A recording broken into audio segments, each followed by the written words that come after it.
Good evening, ladies and gentlemen. I hope you can all hear me.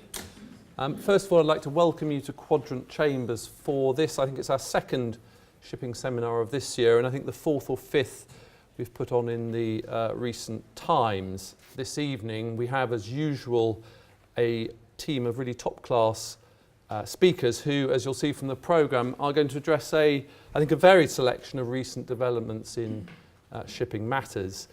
Each will speak for 15 minutes, strictly enforced as always, and then I hope we'll open the floor to questions if you have any. So without any further ado, I'd ask you to welcome our first speaker, James Turner. I'm sure he needs no introduction, and tonight he's going to offer some thoughts on the Court of Appeal's recent decision in the Renos. James. Good evening. As Rob has said, I'm going to talk about the recent Court of Appeal decision in the Renos and its potentially profound implications for Lloyd's open form salvage. And to explain why I think the implications potentially profound, I want to place the decision in the context of half a century's history of salvage and the environment. That's a Trojan horse, so we're clear about that. The Renos was a case where there was an engine room fire, and the owners engaged salvors on LOF terms with Scopic incorporated and invoked. And after the fire being brought under control and all the rest of it, owners attempted to price up the repairs, and they were effectively trolled by underwriters who kept saying, oh no, it's not going to cost you that much and you don't want to go to that yard and all the rest of it. All of which came back to bite underwriters when they got to court. Eventually there was a notice of abandonment, as is traditional. That was rejected by underwriters. And there was a dispute as to whether there was a CTL. And the three prongs of the dispute were underwriters said the NOA was too late. They lost on that on the facts, held that it was not too late. There was an argument about the meaning of future costs in Section 60, subsection 2.2 of the 1906 Act. And the argument was whether pre-NOA costs were future costs. And there was an argument as to whether Scopic costs could form part of the calculation for the CTL. And that's the point I'm really interested in. And the Court of Appeal, upholding Mr. Justice Knowles, upheld the claim. Now, that's all very well, but unintended consequences are not always clearly signposted. Now, let's go back to some basics. Salvage once operated on the simple basis of no cure, no pay. It was only the useful result that earned the salvor a reward, and the maximum award was limited to the residual value of the property salved. That was a liability covered by hull and machinery and cargo insurance, and no account was taken of the environment. And all that, for present purposes, Lloyd's open form is a strong procedural and security framework around what might very loosely, and probably inaccurately, but that's another lecture, be called a common law claim in salvage. Now, by its nature, salvage did not reward efforts to protect the environment. But then came a well-known series of disasters, such as the Torrey Canyon. That was about 6 months before I was born, so some of you will remember that quite well. The Imoko Cadiz, which was about 11 years after I was born, I remember. And the essential problem that emerged and still exists is that the industry best placed, in fact, the only industry at all placed to avert maritime catastrophe in these sorts of cases, the salvage industry, had no financial incentive to do so where they weren't going to get a useful result from their attempts at salvage. And so this led to a wider maritime consensus of both the need for change and of the need for P&I, which is the insurance that pays out when there is pollution, to contribute. And that led to two developments. The first was LOF 1980. This form contained the first industry exception to no cure, no pay, even though, as you can just see, it was still headed no cure, no pay. And it applied where the casualty was a laden oil tanker. And the salvor was obliged not only to exercise its best endeavours to salve the property at risk, but also to exercise best endeavours to prevent the escape of oil from the casualty. And the quid pro quo was that to the extent that the traditional salvage award didn't cover, the figure was 115% of the reasonable costs, that could be paid, or a sum up to that amount could be paid under a so-called safety net provision, which looked like that, but I'm neither going to read it nor invite you to read it. The safety net award was payable only by ship and not cargo, and was in practice covered by P&I. The second major development was the Salvage Convention 1989, which came into force in 1996, but had already in practice been implemented in LOF in the 1990 and 95 versions. The most important provisions of the Salvage Convention are Articles 13 and 14. And Article 13 lists the factors to be taken into account in a conventional salvage award. And it lists the conventional factors, except that, quite high up the list, it includes skill and efforts in preventing or minimizing damage to the environment. Article 14, on the other hand, provides for so-called special compensation for preventing or minimizing damage to the environment, to the extent that the Article 13 award is not enough to cover the special compensation awardable for Article 14 efforts. So to recap, Article 13, which is payable by hull and machinery and cargo insurers, sees environmental protection hardwired into a conventional salvage award, if there is one. And Article 14 provides for special compensation to the extent that there isn't one. But in practice, there were two problems with this. The first was that the salvor was to be paid a fair rate, and what a fair rate meant went to the House of Lords in the Nagasaki Spirit in 1997, and was held to mean a fair rate given the actual costs incurred by the salvor. And that led to quite intrusive accountancy evidence, and it all got a little bit silly. The second was that there was a need to show that environmental damage had been averted. And that led to some really spectacular environmental impact expert evidence. Now, this is a Hawaiian monk seal. I've chosen this because in one case I was involved in, there was a debate as to whether the native monk seal population in the particular filthy stretch of water in which the casualty occurred had benefited or not from the salvor's efforts. Even the expert for the salvors had to concede that only a lone monk seal had been sighted any time in the last decade. And we now know why, because she was on Hawaii sunning herself. So a new industry consensus emerged, and that was that something had to change, and it gave rise to SCOPIC. Now, SCOPIC is a clause which, if incorporated into the LOF contract, doesn't have to be, and if invoked by the contractor, it doesn't have to be, provides for a tariff-based compensation, and there's a long schedule of items which can be recharged against this tariff, right down to a salvage computer, and no one has yet been able to tell me what a salvage computer is, but I live in hope. And it also does away with the need to show that environmental damage has been averted.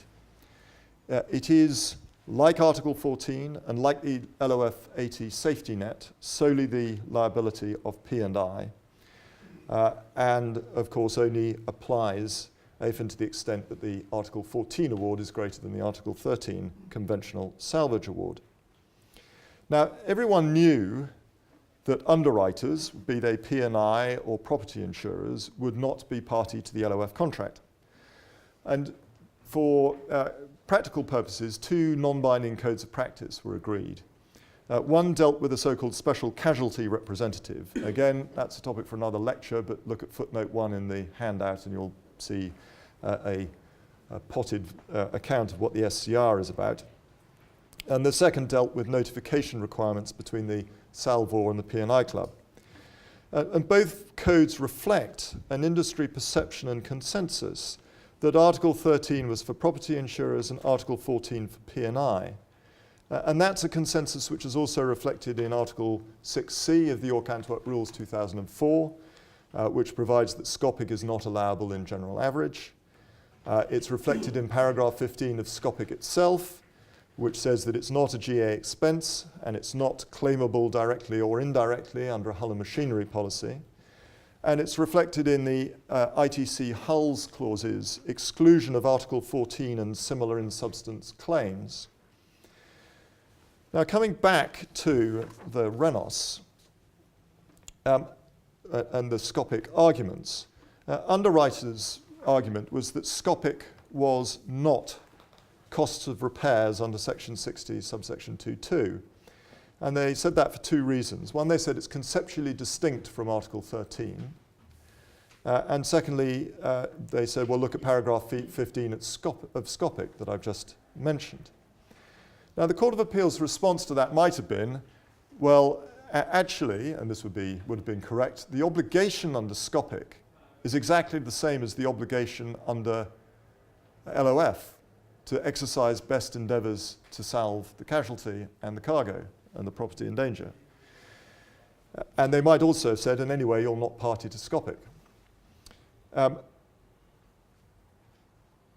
But in fact, they said, SCOPIC is part of the payment that must be made to salvors to release the vessel after salvage, and therefore counts for Section 60.2.2 purposes.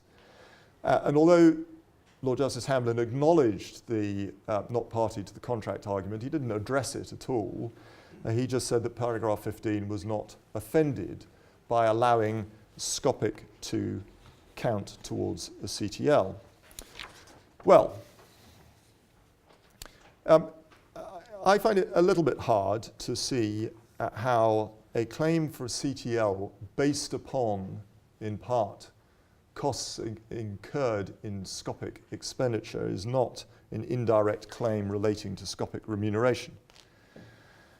I can see that there can be a debate about that, but that is a point which he brushes through pretty quickly.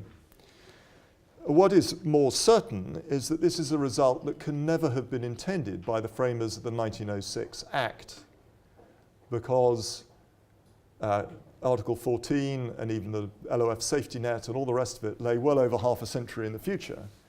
Even the just post-Victorians weren't mind readers. And it certainly wasn't the intention of the framers of SCOPIC either. I've said industry consensus dist. More prosaically, what's happened is a potential P&I claim is affecting the result of a property insurance claim, which allows a certain bleed between what are usually fairly watertight compartments. Now, this has potential consequences, and the first is the hull and machinery market support for LOF. During my professional lifetime, the support from hull and machinery for LOF hasn't been universally warm. They see it as quite expensive, and in individual cases it can be very expensive. But on the other hand, the whole purpose of it is to encourage investment in the salvage industry, which has a wider implication. And that's why, if this is used, and I hear whispers that there are those in the hull and machinery market that regard this as yet another fault on the part of LOF, which I think would be very, very unfair, but used to say, well, really, should we use LOF? Should we not use some other contract that can avoid these problems? And if that happens, and if the salvage industry is then discouraged from investment, that could be bad for us all, because oil disasters still happen. If one thinks, for example, of the Exxon Valdez. or the Deepwater Horizon, or even in January of this year, the Sanchi, which was the oil tanker that collided with a bulker off China. And if you notice something about all these pictures, they all have tugs in them. Anyway, almost enough from me. The good news is that the Court of Appeal granted permission to appeal to the Supreme Court. The perhaps not so good news is that the Supreme Court now contains precisely no shipping lawyers. So what could possibly go wrong? Thank you very much for your attention.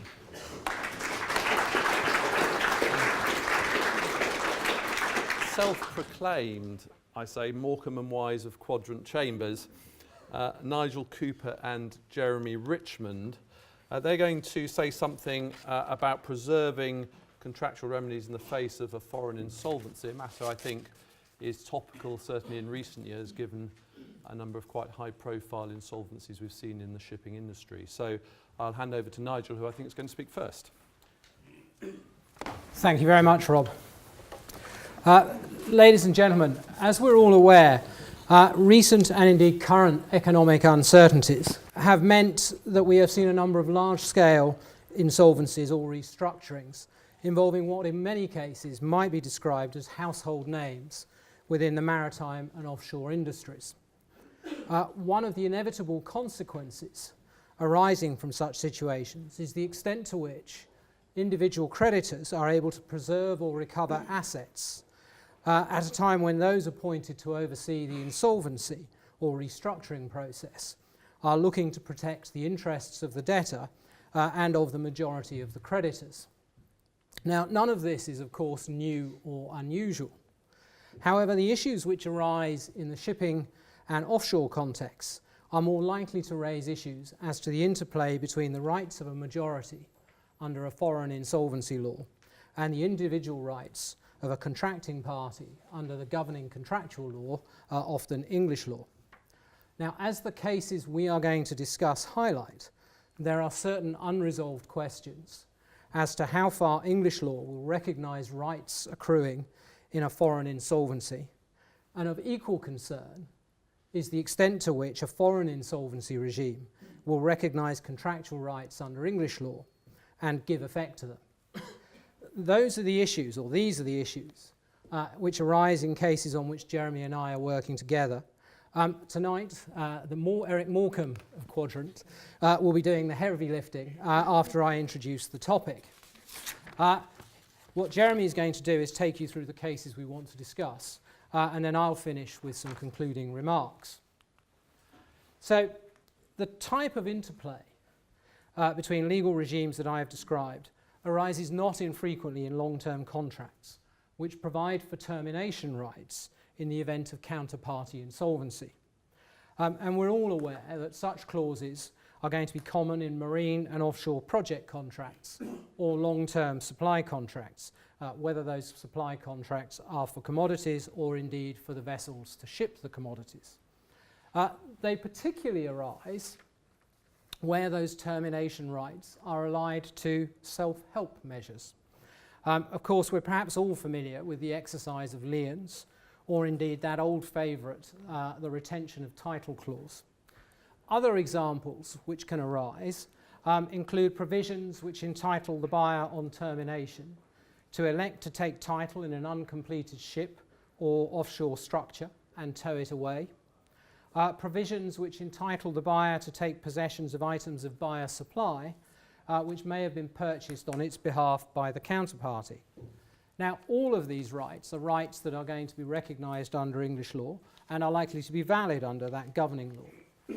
But will a third-party state assist in enforcing those rights? The question that can often arise in the situations I've just described, and has certainly arisen before the English courts, is the extent to which contractual remedies can be overridden by the law governing any insolvency proceedings. And two examples of the types of laws that might be engaged are those of the place of the main insolvency proceedings and the place where recognition of the insolvency may be sought.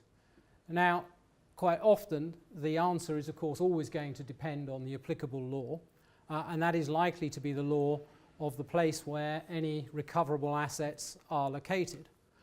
We're going to aim to address the question by English law, but one of the takeaways, one of the points I want to emphasise at this early stage is, of course, that foreign law is going to be engaged as well, and that is a topic on which one is obviously going to need early advice on the relevant processes and laws. Now, what we have here, just before Jeremy gets to the cases, are some examples of the type of case where issues of cross-border insolvency have arisen. The situation envisaged in each of them is that the choice of law is England and Wales, but the insolvent counterparty's centre of main interest, or COMI, for the purposes of the cross-border insolvency regulations, is outside of the EU, except for Denmark. And as you can see, there are three situations, all of which have arisen in recent case law. Unpaid claims for hire against charterers with a COMI in the Marshall Islands, a shipbuilding contract where the customer's claim for repayment of the instalment payment arises against a builder with its COMI in Korea, and then what's described as a commodities contract, the buyer's potential claim for repayment of the price against the seller or supplier with its COMI in Denmark, or for an indemnity against claims for the sub-supplier. That's a very shorthand way of describing the OW Bunkers litigation that engaged many of us, particularly Jeremy, for a number of years. So, having as the straight man set the scene, can I now hand over to Jeremy, who will take you into the realms of parochialism and modified universalism. Thanks, Nigel. You'll be glad to know that I'm not going to spend a huge deal of time on what parochialism and modified universalism mean in the context of a shipping talk. I'm safe to say this.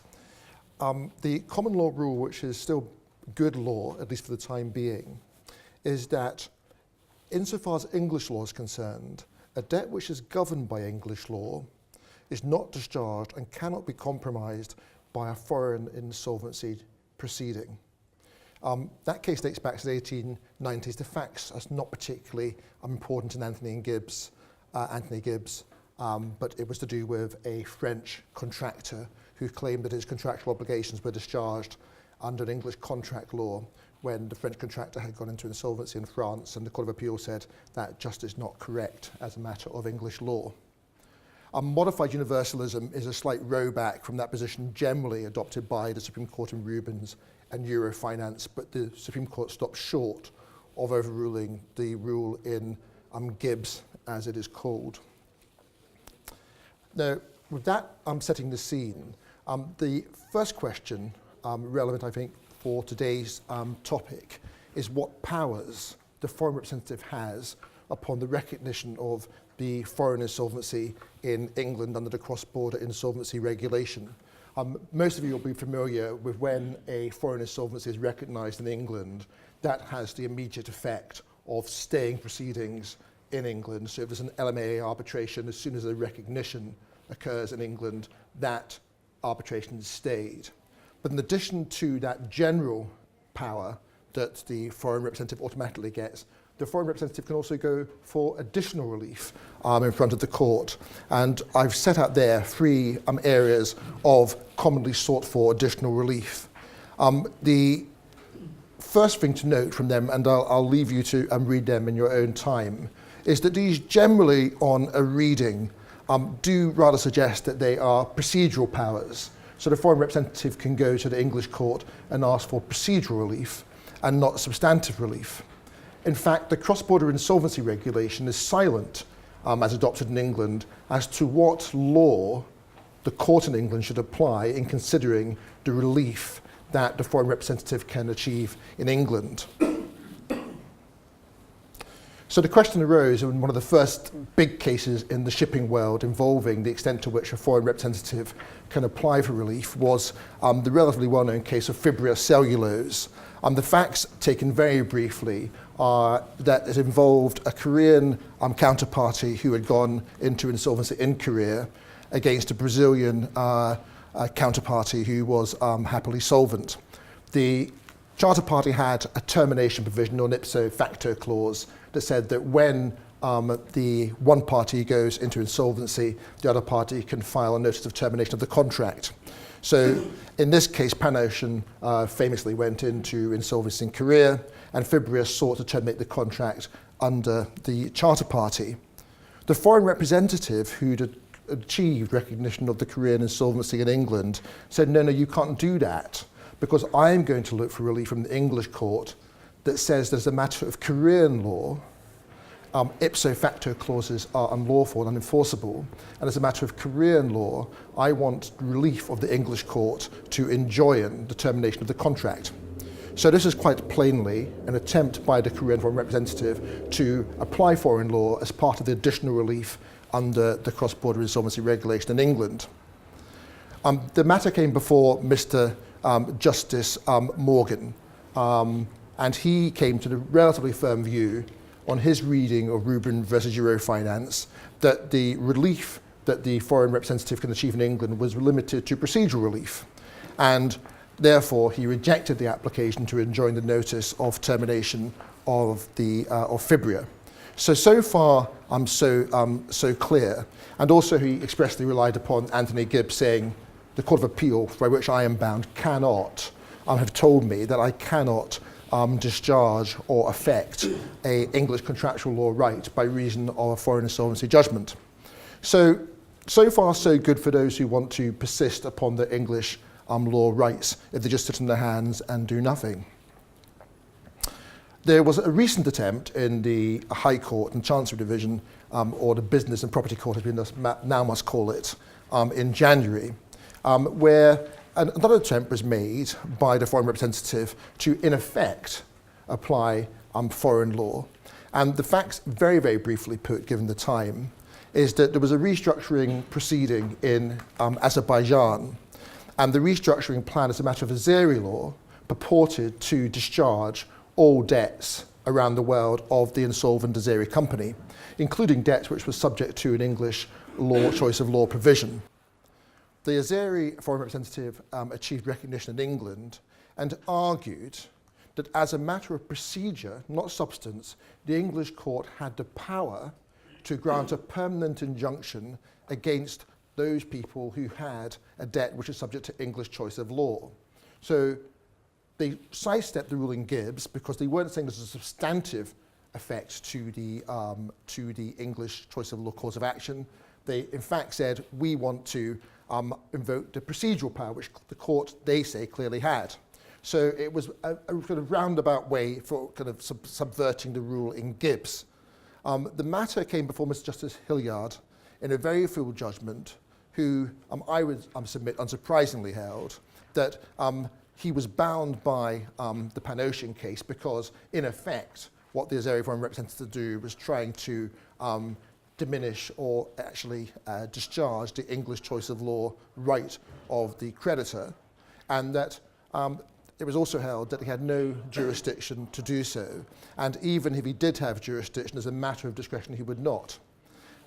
That was a matter which was given permission to appeal, and the appeal was going to be heard in a few weeks' time, and it's a hot topic because there has been a lot of criticism of the ruling Gibb, both at the Court of Appeal level and in the commercial court by our very own Mr. Justice Tier last year. So there is a prospect of Pan Ocean and the ruling Gibb being overruled, so that the foreign representative can seek to apply foreign law to an English law contract as a matter of the cross-border insolvency regulation in England. So that is a very quick trot through the two main cases in the area. And I'm going to hand over to Nigel for a few takeaways which are relevant to, I suspect, most of you here. Thank you very much, Jeremy. So what are the takeaways? Well, the first is that at the moment there is no power for a foreign representative to seek to apply the law of the insolvent counterparty's commi to a claim governed by English law.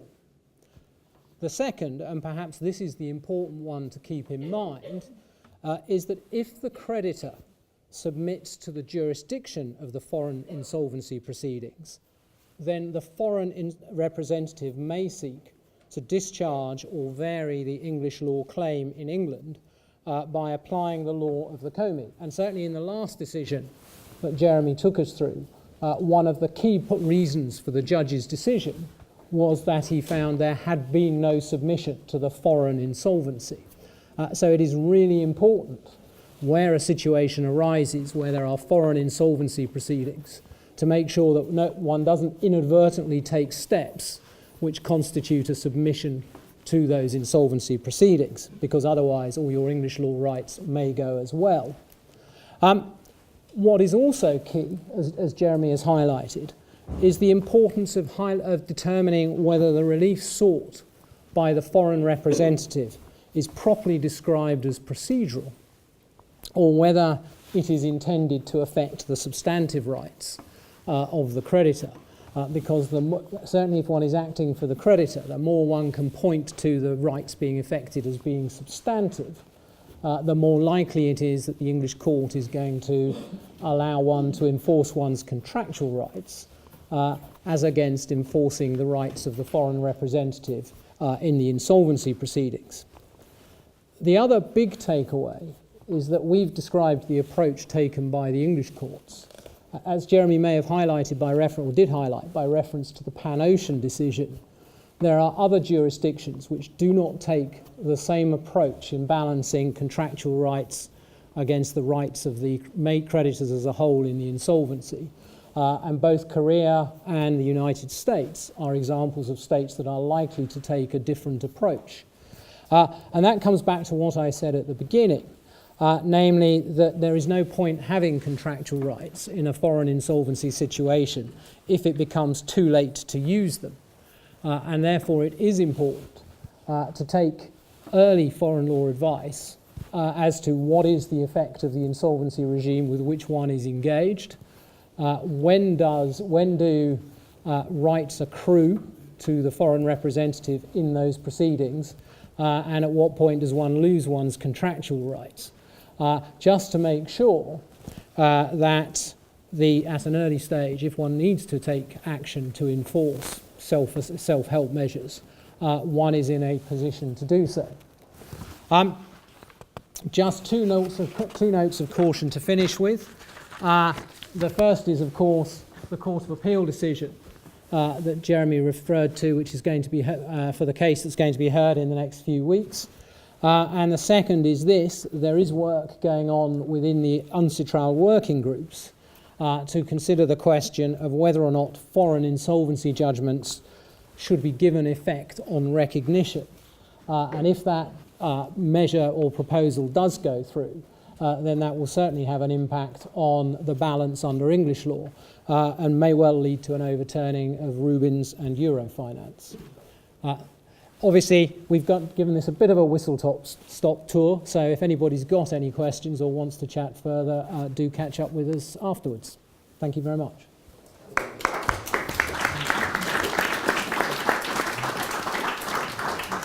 Thank you to Nigel and Jeremy. I'm pleased to see that the modified universalism only drove one person out of the row, number 2, there we go. But that's not bad, all things considering. I sense from the closing slide there may be another delivery for you perhaps early next year on the result of the Court of Appeal. Anyway, we're now moving to Ruth, who's one of Chambers' rising stars. She's going to talk about a case that I think is actually really of quite a lot of significance in the commercial world and the shipping world as well. It caused me a bit of problem recently when it came out in the middle of a hearing in which I was relying on the Court of Appeal, which the Supreme Court then thoroughly overturned. But Ruth will explain all. Although Rob has just nicked my punchline, so you now know what the Supreme Court did. I'm going to start with an apology. Forgive the terrible pun in the title. It would not be a quadrant seminar without one, and I've taken a hit for the team. In the time I have this evening, I'll be looking at non-oral modification clauses, or NOM clauses, as they more readily are called, and entire agreement clauses. Let's start with an example from the shipping world. So in the Supply Time 2005, Clause 38 provides as follows. This charter party, including all annexes, referenced herein and attached hereto, is the entire agreement of the parties which supersedes all previous written or oral understandings and which may not be modified except by a written amendment signed by both parties. So what we have there in blue is the entire agreement clause, and in green is the NOM clause. The blue bit essentially deals with what happens up to the point of contract, and the green bit deals with what happens after your contract is concluded and regulates your relationship going forward. I think that this may be the only pro forma one in a pro forma charter, although you often see similar clauses in additional riders that are added in. Why I think that's important is that I quite often think that brokers and owners and charterers may not know precisely what is in their charter parties, because what they spend their time doing is incorporating with logical amendments previous charters and previous charters and previous charters, which is why we also still have Millennium Bug clauses in 2018. And it's important because actually, following the Supreme Court, these things have a real potential impact on agreements that are made sort of outside of what is now being found to be contractually important. And therefore, if you don't really know what's in your contract, you don't know quite how to behave. So having started with a shipping example, we're now going to a case about a licence to occupy premises. So this is the case of Rock Advertising and MWB. So Rock occupied space owned by MWB pursuant to a contractual licence.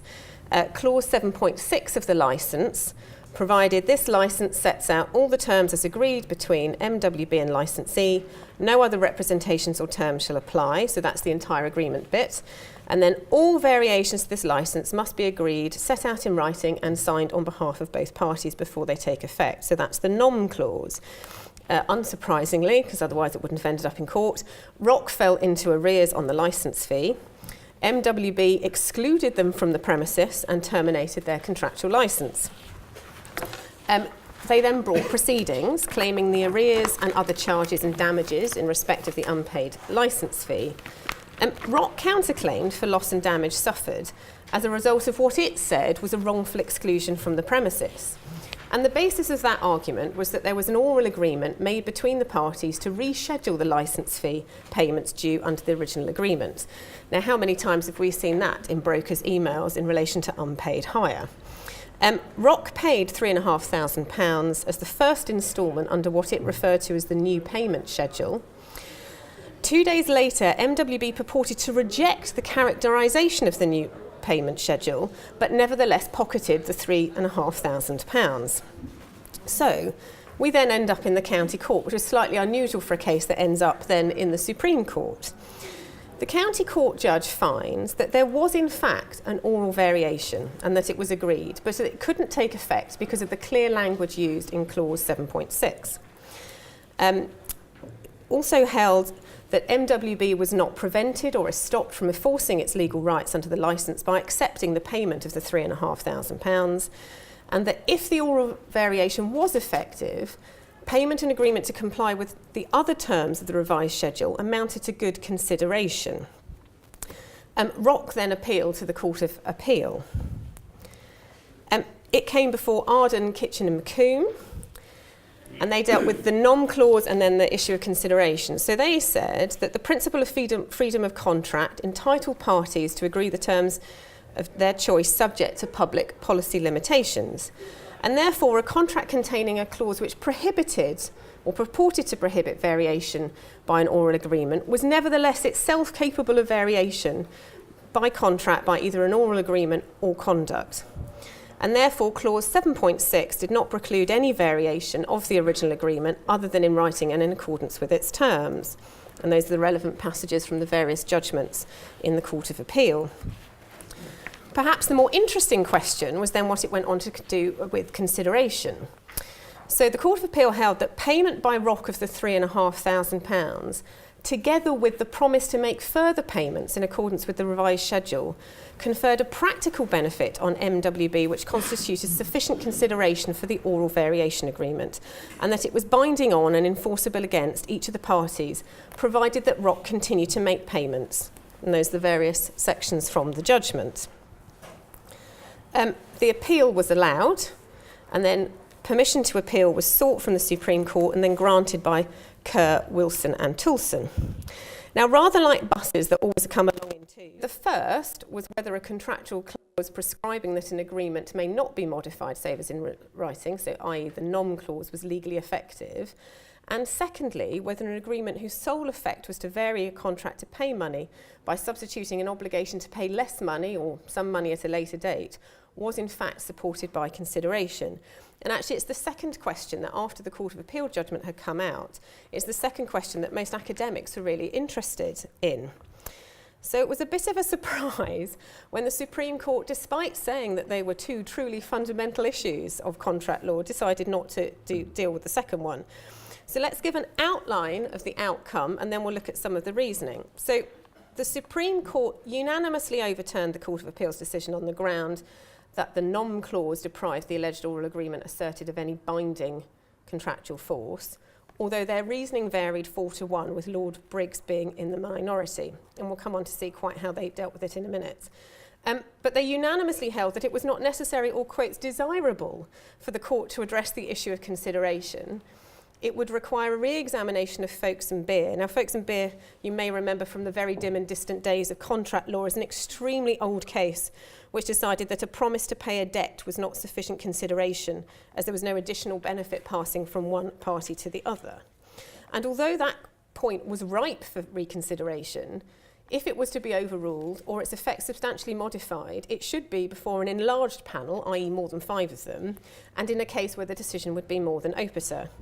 So unfortunately, the poor academics who were desperately waiting for all this outcome have now been deprived of it. Lord Sumption gave the majority reasoning, with which the other 3, apart from Lord Briggs, concurred. He said that the Court of Appeal's judgment was to override the parties' intentions because it meant contracting parties could not validly bind themselves as to how future changes could be achieved, no matter how clearly they had expressed their intention. What he says, probably slightly controversially, in my view at least, is that you have freedom of contract up to the point at which you contract, but from there on afterwards, your contract and what you can do is completely determined by what you've already agreed. He said that there were at least 3 commercial reasons, which he described as legitimate commercial reasons, for including a nom clause. Now, before we go into them, it always strikes me as slightly odd when law lords in particular, or judges with no commercial experience, and sometimes I wonder if they've ever seen a broker, a chartering manager, etc., decide what they think a commercial reason for any of these clauses is. But nonetheless, here we have it. It prevents an attempt to undermine written agreements by informal means, which is a possibility which opens up abuse. In circumstances where oral discussions can easily give rise to misunderstandings and cross-purposes, it avoids disputes not just about whether a variation has been intended, but also what its exact terms are.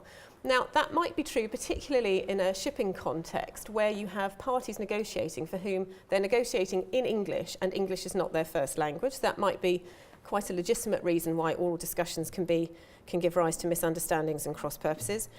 And a measure of formality in recording variations makes it easier for corporations to police internal rules restricting the authority to agree them. So I think what he envisaged is that there are an awful lot of underlings, for want of a better word, who don't understand what it is that they're supposed to be doing and have agreed various amendments to the contract.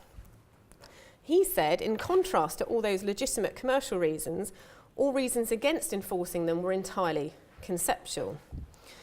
His judgment, and therefore the majority judgment, has been described as radical in quite a lot of the commentaries which have come about since it. Lord Briggs, who was the minority reasoning, came to the same ultimate outcome, but on a much narrower basis in what he described was a more cautious solution. He agreed with Lord Sumption that parties who orally agree the terms of a variation do not thereby and without more impliedly agree to dispense with the nom clause. However, in his view, a nom clause can continue to bind until the parties had expressly or by strictly necessary implication agree to do away with it. So, for example, if you had orally concluded that you were dispensing with clause 7.6 of your contractual licence, that would be enough, and that would mean that you could dispense with it completely. But if you just renegotiated numbers without really mentioning it, then that wasn't enough, and you couldn't, it wouldn't be enforced. So in answer to the question whether nom clauses are rock solid, on the basis of the majority Supreme Court judgment, the answer is yes. However, I think it's unlikely that disputes are going to go away, which is obviously a good thing for most of us in this room because it keeps us in business. But when a clause states any variation must be in writing and signed by both parties, does that mean it has to be a single piece of paper with 2 signatures on it? Will an exchange of emails be sufficient? What about an email from a broker? Because we know from, for example, the statute of frauds, which looks at guarantees, that an exchange of broker emails is sufficient. So it would seem very odd if, as a matter of construction, something in a charter party, for example, that was agreed by an exchange of emails was not sufficient to comply with that clause. Perhaps the other area where there's likely to be quite a bit of litigation is disputes around whether there's an estoppel. So Lord Sumption had a bit of a throwaway comment that the safeguard against, quotes, injustice was an estoppel. Well, estoppel and waiver are notoriously difficult. And there's a nice little cartoon I found online. If ever I had a client that had a very unambiguous promise that said, I will give you £1 million and acted on it, that would be lovely. But I don't think I've ever seen a case where someone's trying to raise an estoppel or a waiver argument where anything is ever that clear. So that deals with the sort of nom clause position. Let's have a quick look at entire agreement clauses. Now that is David Bellamy, which you might think is a bit of an odd photo to have on this. But anyway, the classic statement of entire agreement clauses refers to threshing through the undergrowth. So there you are, that's as close as I could get. So the purpose of an entire agreement clause is to preclude a party to a written agreement from threshing through the undergrowth and finding in the course of negotiations some chance remark or statement, often long forgotten or difficult to recall or explain, on which to found a claim such as the present to the existence of the collateral warranty. And therefore, the entire agreement clause constitutes a binding agreement that the full contractual terms are to be found in the document containing the clause and not elsewhere. Now, there was, as you might remember, way back at the beginning of the slides on clause 7.6, there was in fact an entire agreement clause in ROC. And in arguing that there was no conceptual inconsistency between a general rule allowing contracts to be made informally and a specific rule to the effect that you given to a contract requiring writing for a variation, Lord Sumption said in ROC, the same point may be made in a purely English context by reference to the treatment of entire agreement clauses, which gives rise to very similar issues. However, Briggs, with whom once again I think I now agree, did not find that the entire agreement clause analogy was useful. He noted that it may well serve the same objective of promoting legal certainty as to what the agreement is, but an entire agreement clause does not seek to bind the parties as to their future conduct. They leave the scope and the procedure for subsequent variation entirely unaffected, and therefore they do not give rise to conceptual difficulties of the type which a nom clause does. Moreover, there are instances where you get round an entire agreement clause by reason of a collateral agreement. So, if there is a collateral agreement that's independent and supported by its own consideration, most forms of entire agreement clauses don't bite. If, however, you don't have an independent agreement supported by consideration, the entire agreement clause will bite. And there's an awful lot of cases on that, but I've referenced one there that James Turner QC was involved in the Court of Appeal, which holds that that position is still true. So some points for clients to think about. Pre-contract, know whether your contract's going to have an entire agreement clause in it. If it does, you need to make sure that you've read all the terms carefully so there isn't something missing. It's amazing how many times the client says, but in the negotiation, so-and-so said this to me, so I didn't really bother to read what has happened afterwards. Know whether your contract's going to have a nom clause in it. And if it does, and you want to avoid debates, you might want to have a pro forma of what you say is an agreement in writing signed by the parties. That's not unusual to have pro formas attached. We have, for example, pro forma LOUs for delivery of cargo not against a bill. There's no reason in principle why you couldn't get rid of any of these potentially difficult points by having such a pro forma attached to your contract for a nom clause. Post-contract, they also need to know that there's a nom clause, and more importantly, you need to tell people day to day, dealing with a case, that if there is a nom clause, there is a format that they need to follow for any variation.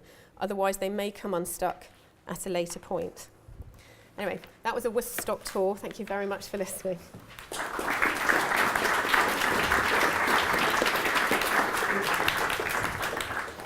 Thanks to Ruth. As I said, I think really a rather important judgment, that one, and one that is well worth reading in detail. James won his case, by the way, in the Court of Appeal, so if you were wondering what had happened in that, it's good news. Now, our tail gunner tonight is Tom Byrd, another rising star of Chambers. He is going to give us insight into the latest instalment of the scope of the Hague Rules time bar. After all these years, you might have thought that all the answers had been given, but apparently not. So, over to Tom. Thank you very much. So I'm going to talk about two recent cases on the 12-month time bar in the Hague Rules, both quadrant cases, I'm delighted to say. The first is a case called the Harney, which is a case that I did with Neville Phillips. Judgment handed down in July. This was a misdelivery claim under a bill of lading. The bill of lading was a bit of a dog's breakfast. The ports of loading and discharge were the wrong way round, the wrong quantity of cargo stated on the bill, blanks that hadn't been filled in.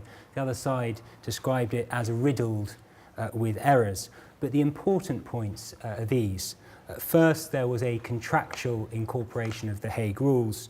Second, there was an incorporation of a time charter party, including an English jurisdiction clause. And third, it was a straight bill with a named consignee. So the carrier was obliged to deliver only against presentation of the bill. The gravamen of the claim was that my clients, the carrier, had delivered the cargo without presentation of the bill. The alleged misdelivery had taken place in November 2011 and was by STS, meaning that discharge and delivery had taken place at the same time. The bill of lading holder, Monjassa, was trigger happy when it came to issuing proceedings. It issued proceedings in Tunisia, China, France, and then finally it got it right and issued in the English Commercial Court. But as you can see, it was several years too late. The first, second and third sets of proceedings had been brought in breach of the exclusive jurisdiction clause in favour of the English courts, and the second, third and fourth had been brought more than 1 year after delivery. So the owners claimed a declaration of non-liability on the ground that any claim was now time-barred. It's worth just looking at the wording of the Hague Rules. I'm sure everyone's familiar with it. In any event, the carrier and the ship shall be discharged from all liability in respect of loss or damage unless suit is brought within 1 year after delivery of the goods or the date when the goods should have been delivered. The Hague Visby rules, the wording you can see there slightly different. The word whatsoever in particular has been added after the words all liability. And there's a suggestion in the Travaux for the Hague Visby protocol that the purpose of that change was to make it clear that the time limit applied to misdelivery claims. There were two issues before the court in the Harney. The first was whether the time bar applied to a misdelivery claim where discharge and delivery took place at the same time. And the answer to that issue, according to the judge, was yes. David Foxton QC, sitting as a deputy judge of the High Court, fantastic judge, and I don't only say that because we won. He is the general editor of Scrutton, so knows his charter parties and bills of lading very well. And the key planks of his reasoning on this point were fourfold. First, he began with the language of Article 3, Rule 6, and focused in particular on the words all liability and in any event. Those words mean what they say. Secondly, he looked at the purpose of the time bar, namely to protect the ship owner from stale claims. That purpose would be undermined if misdelivery claims were excluded. Thirdly, he rejected the argument that was put forward by Monjassa that Article 3, Rule 6 was only engaged where there had been a breach of a Hague Rules obligation.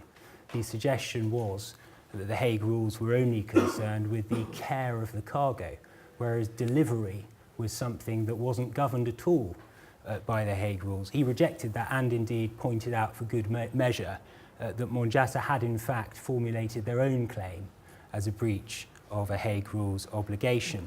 And finally, he derived support from the Privy Council's decision in the New York Star, where it had been held that materially identical words to those found in Article 3, Rule 6 did apply to a misdelivery type claim. As to the second issue, that was whether the Tunisian proceedings, which you'll recall were brought within time but in breach of an exclusive jurisdiction clause, constituted suit for the purposes of the time bar.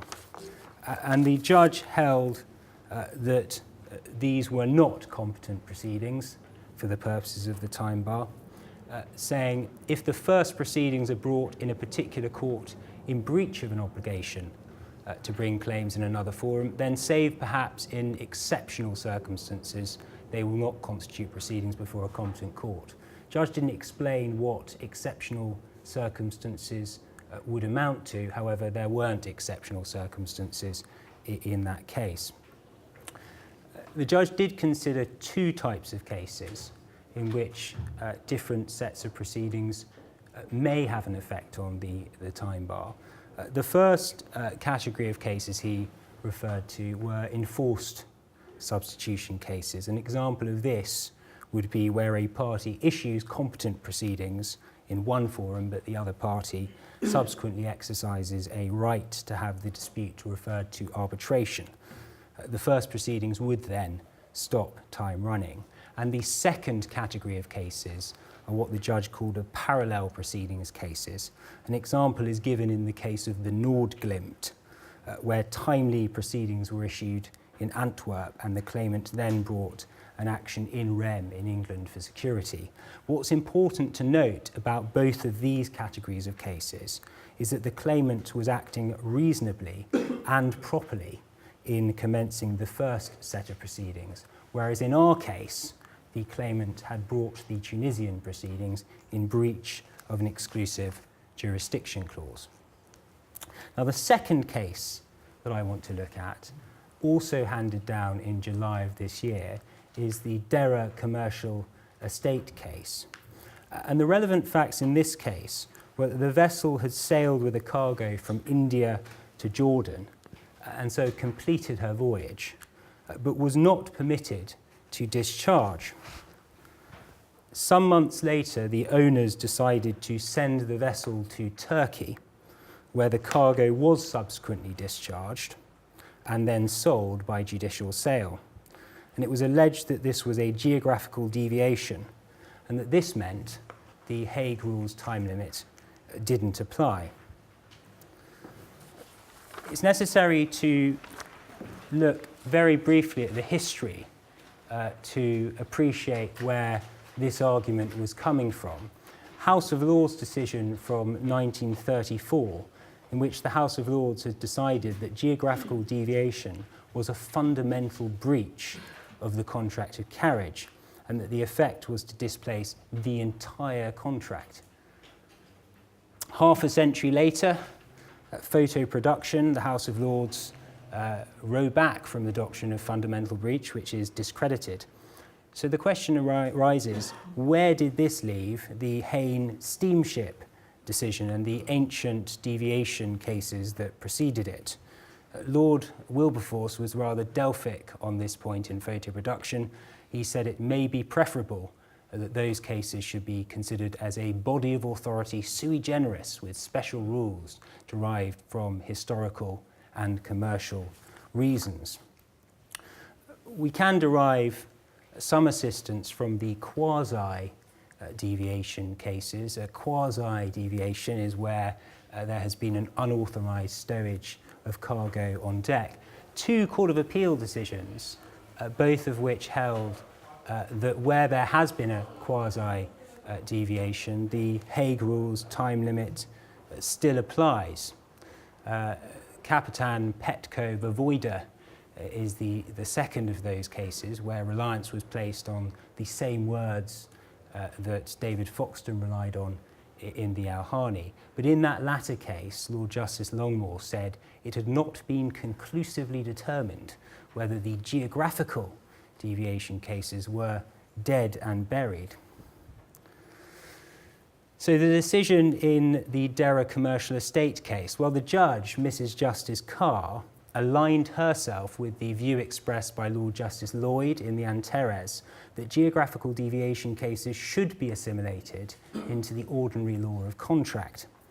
She said that there was no sound basis for treating such cases differently from cases involving the unauthorised stowage of cargo on deck, and recognised that that conclusion was consistent with the leading textbooks. However, rather surprisingly, she considered that that decision was not open to her in light of the House of Lords' very old decision in Staines Steamship, and held with evident reluctance that a geographical deviation does preclude a carrier from relying on the Hague Rules time bar. So where do matters stand at the moment? It's tolerably clear that Article 3, Rule 6 of the Hague Rules and the Hague-Visby Rules applies to misdelivery claims where discharge and delivery are simultaneous operations. The scope also extends to the quasi-deviation cases where there's been an unauthorised stowage of cargo on deck. However, in light of Dara Commercial Estate, it doesn't seem that the Hague Rules or Hague-Visby Rules time limit will apply to geographical deviation cases. They seem to fall in a special category. It's also questionable whether the time limit applies to post-discharge breaches. So where, in the case of containerised cargo, discharge takes place first and then delivery may take place a month later, it may be that the Hague Rules time bar doesn't apply because the temporal scope of the Hague Rules have come to an end. And finally, it appears from the Harney decision that it's confirmed that suit brought in breach of an exclusive jurisdiction clause is unlikely to stop time running for the purposes of the time bar. This may not be the last word on the subject. The Harney is being appealed to the Court of Appeal, and the appeal will be heard next year. But fortunately, unlike the Supreme Court, the Court of Appeal has many judges who are steeped in shipping law, so I am confident that they will come to the right decision. Thank you very much for listening.